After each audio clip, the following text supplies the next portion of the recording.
আসসালামু আলাইকুম। অবিরাম বাংলার সংবাদে সবাইকে স্বাগত জানাচ্ছি। আমি নাইম ফাথুম মুবিন। শুরুতে বিআরবি কেবলস সংবাদ শিরোনাম। আয়নাঘরের ইলেকট্রিক চেয়ারের অভিজ্ঞতা জানালেন রফিকুল ইসলাম মাদানী। জুলাই অভ্যুত্থানের সবচেয়ে বড় প্রাপ্তি গুমের শিকার মানুষদের মুক্তি, মাহফুজ।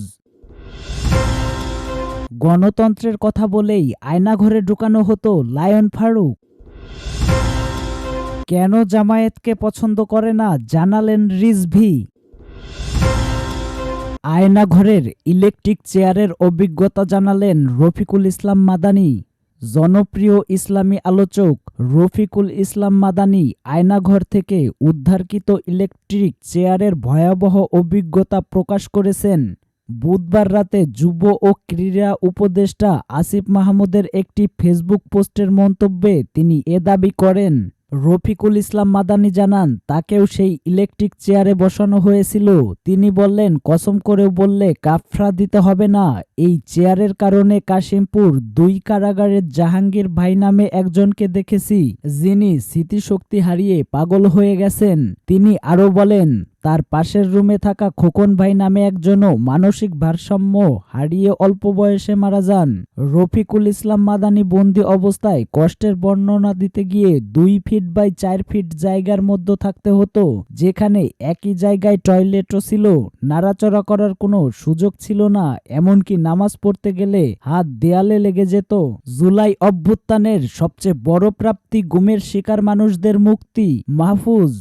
বাংলাদেশের ইতিহাসে গুমের ঘটনা এক ভয়ঙ্কর অধ্যায়। তবে জুলাই অভ্যুত্থানের পর নতুন সরকার এই ইস্যুতে সক্রিয়ভাবে কাজ শুরু করেছে। মাত্র ১৯ দিনের মাথায় গঠিত গুম কমিশন গত ৬ মাসের তদন্তে বেশ কিছু চাঞ্চল্যকর তথ্য সংগ্রহ করেছেন।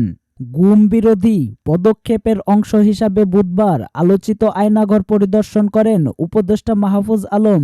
তিনি সেখানে গুমের শিকার ব্যক্তিদের জন্য নির্মিত অমানবিক বন্দিশালা সম্পর্কে বলেন, নৃশংস, এটাই আমাদের দেখা সবচেয়ে ভয়ঙ্কর আয়নাঘর। মাত্র ৩ ফুট বাই ১ ফুটের সেলে বন্দীদের অমানবিক অবস্থায় রাখা হতো। মাহফুজ আলম আরও বলেন, আমার মনে হয় জুলাই অভ্যুত্থানের সবচেয়ে বড় প্রাপ্তিগুলোর একটি হলো গুম শিকার মানুষদের মুক্তি।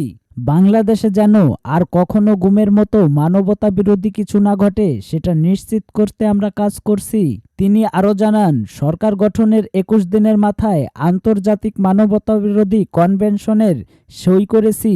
আজকে মিডিয়ার মাধ্যমে বিশ্ববাসী দেখবেন হাসিনার নৃশংসতার কিছু নমুনা, আর নমুনা দেশের বিভিন্ন প্রান্তে ছড়িয়ে আছে। সরকারের পক্ষ থেকে জানানো হয়েছে, প্রত্যেক ভুক্তভোগীর জন্য বিচার নিশ্চিত করা হবে এবং বাংলাদেশের গুমের সংস্কৃতি বন্ধ করা হবে। গণতন্ত্রের কথা বলেই আয়নাঘরে ঢুকানো হতো লায়ন ফারুক। ক্ষমতাচ্যুত ফ্যাসিবাদী আওয়ামী সরকারের আমলে যারা গণতন্ত্রের কথা বলতো, তাদেরই আয়নাঘরে ঢুকানো হতো বলে দাবি করেছেন ১২ দলীয় জোটের অন্যতম শীর্ষ নেতা ও বাংলাদেশ লেবার পার্টির চেয়ারম্যান লায়ন মোহাম্মদ ফারুক রহমান।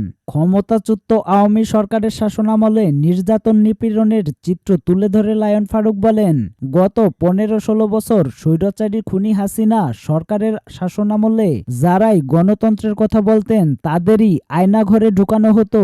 জনবিচ্ছিন্ন আওয়ামী লীগ তখন জোর করে ক্ষমতায় টিকে থাকতে চেয়েছিল। সে কারণে তাদের হাতে নির্মম অত্যাচার, নির্যাতন, গুম খুনের শিকার হতে হয়েছিল অনেক নিরপরাধ মানুষকে। জীবন দিতে হয়েছে অনেক নারী ও শিশুকে। মানুষের জানমালের কোনো নিরাপত্তা ছিল না, কথা বলার স্বাধীনতাও ছিল না। তিনি বলেন, অত্যাচার নির্যাতনের মধ্য দিয়ে আওয়ামী লীগ দীর্ঘ ১৫-১৬ বছর দেশটাকে আইএমএ জাহিলিয়ার যুগে অর্থাৎ অন্ধকার যুগে পরিণত করেছিল। ছাত্র জনতার গণ আন্দোলন দমাতে তাদের ওপর গণহত্যা চালিয়েছিল। সেই খুনি শেখ হাসিনাকে ভারতে আশ্রয় দিয়েছে, ফলে ভারত আমাদের বন্ধু হতে পারে না। শেখ হাসিনাকে বাংলাদেশে ফেরত এনে বিচারের মুখোমুখি না করা পর্যন্ত দেশের মানুষ শান্তি পাবে না।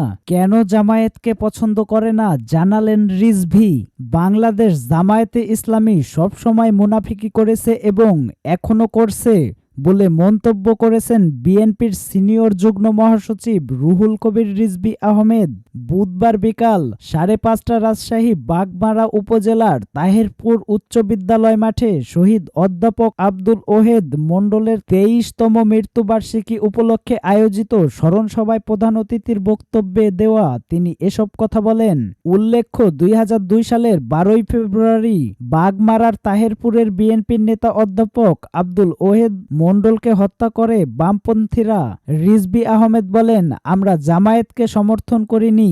বিএনপির উদারতার কারণে তারা বাংলাদেশে প্রথম রাজনীতি করার সুযোগ পায়, কিন্তু সব সময় এ দলটি মুনাফিকি করেছে। মুনাফিকি ছাড়া তারা কিছুই করেনি। তাদের বিষয়ে বাংলাদেশের মানুষকে সতর্ক থাকতে হবে। তারা মুখে ভালো কথা বলে আবার ভেতরে খারাপ চিন্তায় মগ্ন থাকে। তিনি বলেন যে স্বৈরাচারী আওয়ামী লীগ ছাত্র জনতার ওপর গুলিবর্ষণ করেছে, হত্যা করেছে নির্বিচারে।